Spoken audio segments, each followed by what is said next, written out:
Hi, my name is Susanna Mills, and I'm the deputy editor of the American Philatelist.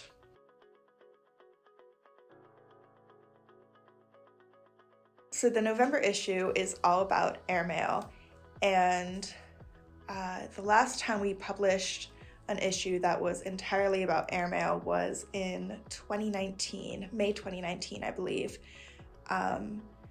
And since then, we've published several articles about airmail in various issues, and the reason why we keep on coming back to this, and probably will again in the next year or the next 2 years, is because it is such a wide variety of topics that people can write about, and additionally, there's constantly new things being discovered.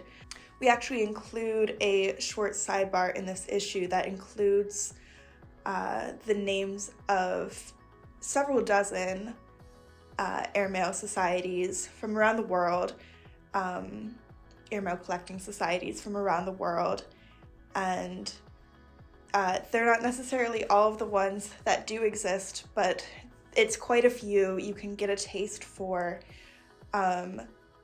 how many collectors are actually interested in this area.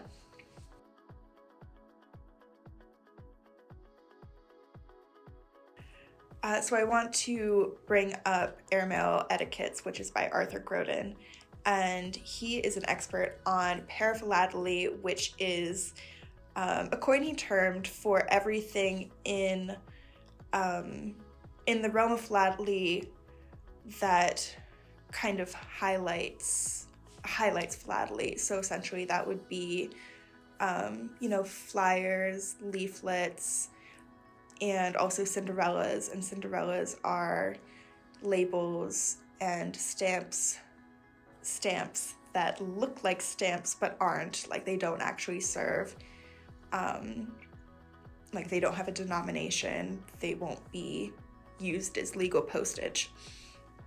So this is a field of philately that doesn't appear often in the magazine. So that's really exciting. It's a really cool contribution to the magazine in that way. And it's also cool from a graphic standpoint because Arthur provides many dozens of examples of images of these airmail labels, and so it was quite a challenge for Chad, our graphic designer, to lay out the article and show these beautiful displays of images, accompanied by the text that came with them. And the other one I want to mention is my own column that I wrote, Behind the Curtain, and in that column I talked about the airmail collection that we have here in the building, the Daniel Hines airmail collection, and that was donated to us by Daniel Hines' nephew, Robert Hines, I wrote it, I should know this. It was in like the early 2000s that this collection came to us, and so it has basically a ton of items, newspaper clippings, photographs, a lot of photographs, ephemera essentially from the early days of airmail in Bellefonte. And so I went into the archives, went through, saw what I could find, and it's really cool because it connects closely to, it's local philately. It connects closely to these landmarks that all of us working here at the APS know and love, the Nittany Mountains and the Bellefonte Airfield that's right by the high school, the local high school. So that one was really good fun to look into our own local history.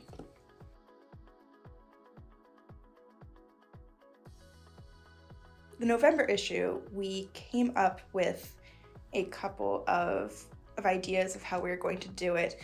One thing that we really wanted, this is actually a request from Wendy, our membership director. She really loves the Snoopy stamps with Snoopy dressed up in his flying gear, chasing down the Red Baron. So we were like, well, we definitely have to get that on the cover, and we did, but we were discussing what to do for the background. We actually went into the library's archives, and we tried to pull out some newspaper clippings and arrange some clippings that were about different exciting airmail events. But that didn't end up working. So what we ended up doing was pulling a mailbag. We ended up pulling a mailbag out of the archives, and we have dozens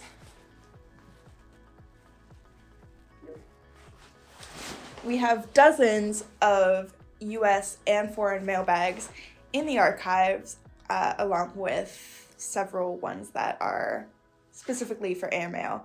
So we found this, bright orange airmail US bag, and, set that up and use that as the background, and I think it worked out really well.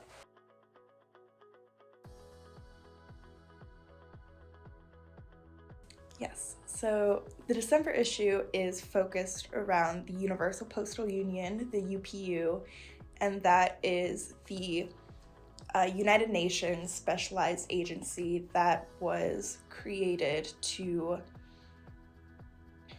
basically make it possible for countries' postal systems to work together. So it's a very important body in philately, and we actually are including a couple articles that talk about the UPU in today's postal system universe and some modern things that are happening. Yeah.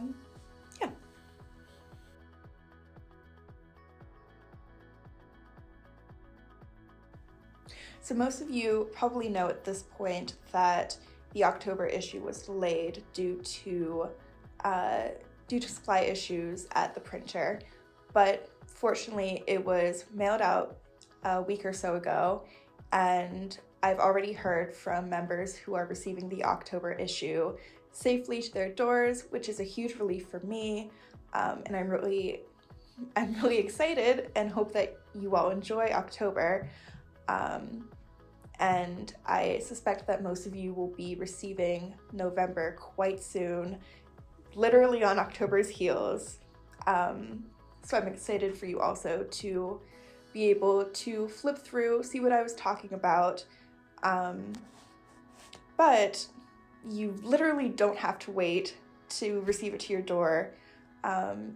This issue and the October issue are both available to read online at stamps.org/The American Philatelist, and we also notify people when each new American Philatelist is available online.